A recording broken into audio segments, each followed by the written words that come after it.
होतो गाण्याच्या व्यतिरिक्त. कारण आशाताई गाणं गायच्या किंवा गाणं त्यांची आवड आहे ते मला संपूर्ण जगाला माहिती आहे.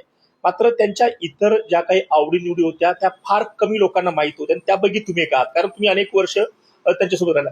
तर गाण्याव्यतिरिक्त त्यांच्या आवडी निवडी सवडी काय होत्या?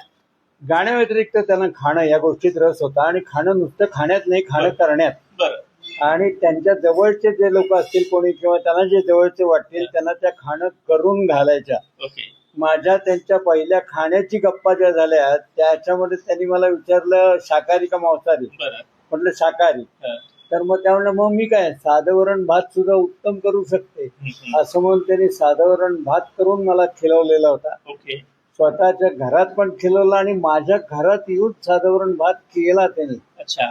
एका मीटिंग मध्ये. हे एक वेगळे पण होतं. आणि खाण्याखेरीज त्यांना स्वतःला कबाब आणि बिर्याणी खूप आवडायची. ओके. खूपच. आणि राजकारण हा त्यांना आवडीचा विषय होता. म्हणलं मग राजकारणात का नाही गेल्यात? त्याला छे हो ते फार वाईट गोष्ट आहे अगदी. त्याच्यात जाण्यात मला रस नाही.